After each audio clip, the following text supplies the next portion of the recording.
राकेश त्रिपाठी जी आपके पास आऊंगी, तमाम आरोपों का जवाब आपसे लूंगी, लेकिन उससे पहले एक महत्वपूर्ण पॉइंट, ब्रेक पर जाने से पहले हर्षवर्धन त्रिपाठी जी ने कहा था और चितरंजन जी मैं चाह रही हूं उस पर आप जवाब दे दीजिए कि एक तो अमित शाह ने क्या कह दिया रैली में जिससे आपको लग रहा है कि वो तो भड़काने की कोशिश कर रहे थे, उनकी वजह से बिहार का माहौल खराब हो रहा है, और दूसरा ये डिनाइल मोड में क्यों आ जाते हैं आप सर? हुआ है दंगा, एक्सेप्ट करिए ना कि कुछ नहीं हुआ, छोटी सी घटना थी, हमने कार्रवाई कर दी। नहीं प्राची जी, हुआ मैं कहाँ कर रहा हूँ, किसी बारी से मैं भाग रहा हूँ, मैंने यह कभी नहीं कहा।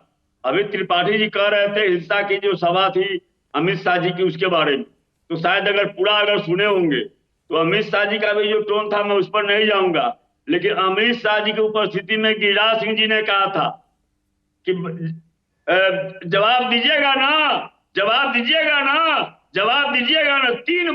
तीन बार उन्होंने जोर जोर से कहा, जब और जोर से बोलिए जवाब दीजिएगा ना, जवाब दीजिएगा ना। क्या हुआ, हमको इसका जवाब तो चाहिए। कह रहे थे कि हाँ साहब प्रोवोकेटिव कोई नहीं बोला है।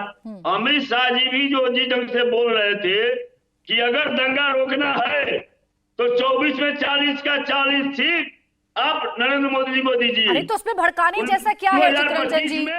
2025 में अरे सर इसमें चितरंजन जी भड़काने जैसा क्या है? तमाम राजनीतिक दल अपने अपने लिए प्रचार करते हैं, जनता से अपने आप को वोट देने की अपील करते हैं, इसमें माहौल कैसे बिगड़ गया? गिरिराज सिंह जी ने जो कहा, अरे चितरंजन गगन जी इसमें माहौल कैसे बिगड़ गया?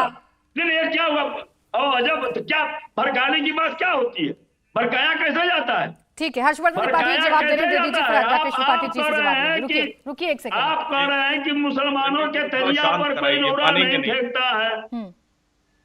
नहीं प्राची जी, मैं इसको और क्लियर कर दूंगा अभी, नहीं और क्लियर मैं कर देता हूँ।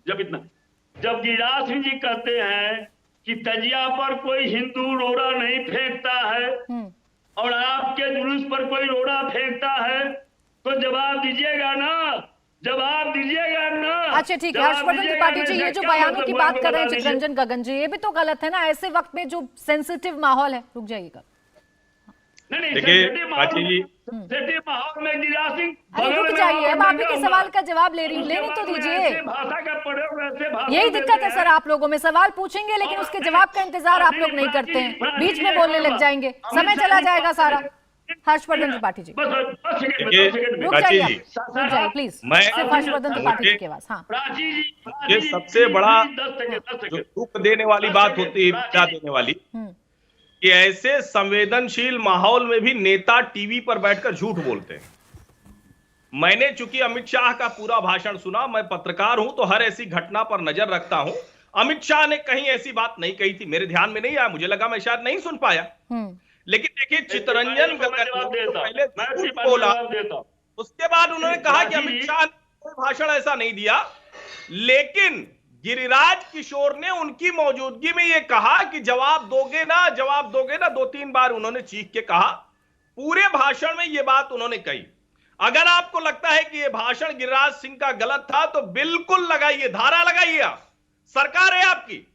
किसी भी नेता को सार्वजनिक तौर पर किसी को भी भड़काने का ऐसा कोई भी अवसर नहीं देना चाहिए, लेकिन आप ये कर नहीं सकते हैं क्योंकि उससे कई गुना भड़का हो गया। और अभी मैं सुन रहा था, अच्छा मैं देने दूंगी चितरंजन जी, एक सेकंड, बाकी मेहमान भी हैं, मुझे उनके पास भी जाना है। आपने जो आरोप लगाए हैं उसका जवाब मैं राकेश त्रिपाठी जी से लूंगी। झूठ नहीं बोलना चाहिए नेता को, जो सबसे ज्यादा खतरनाक है। ठीक है राकेश त्रिपाठी जी, जितने भी लोग यहाँ पर बैठे हुए हैं, चाहे AIMM की बात करें, चाहे RJD, चाहे हम TMC की बात करें, आरोप आप ही पर है कि आप ही के लोग हैं जो चाहते हैं माहौल बिगड़े, ध्रुवीकरण हो और उससे फिर आप वोट में एनकैश कर लें। झूठ बोलकर प्रोवोक करना।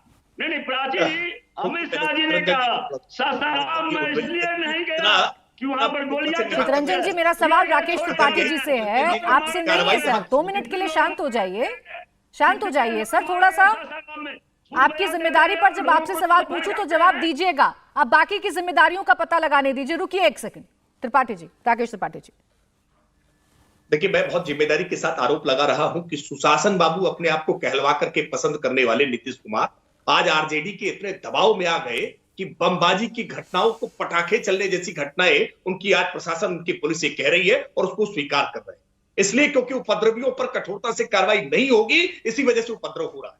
मैं बात कह रहा हूं इस बात को, तो उदाहरण उत्तर प्रदेश का दे रहा हूं कि उत्तर प्रदेश में आज योगी आदित्यनाथ के नेतृत्व की सरकार बनती है और उपद्रवी जब जान जाते हैं कि अगर उपद्रव करेंगे तो संपत्ति बेच करके उससे वसूली हो जाएगी और बुलडोजर चल जाएगा घर पर, मकान पर, तो ये उपद्रव की घटनाएं थम जाती है। लेकिन जैसे ही नीतीश कुमार के साथ तेजस्वी का हाथ मिलता है तो ये उपद्रवी आश्वस्त हो जाते हैं कि अब तो उपद्रव करो, अब पथराव करो, रामनवमी के जुलूस को रोक दो, अब किसी प्रकार की कोई कार्रवाई नहीं होने वाली, क्योंकि अब तेजस्वी का तेज हमारे साथ है। ऐसे ही बंगाल में ये उपद्रवियों को एहसास है कि ममता दीदी की ममता भाईजान पर बरसेगी, ममता के दीदी के भाईजान पर बरसेगी, तो कहीं किसी प्रकार का कोई संकट नहीं होने वाला। राकेश त्रिपाठी जी, रिजू दत्ता जी बहुत साफ कह रहे हैं कि आप ही के लोग हैं, आप ही से जुड़े हुए, आपके संपर्क में आए हुए लोग हैं जो बीजेपी का जिनसे ताल्लुक रहा है, जो पाए गए हैं इसमें लिप्त, और उनकी गिरफ्तारियां भी हो रही हैं और आगे भी होंगी।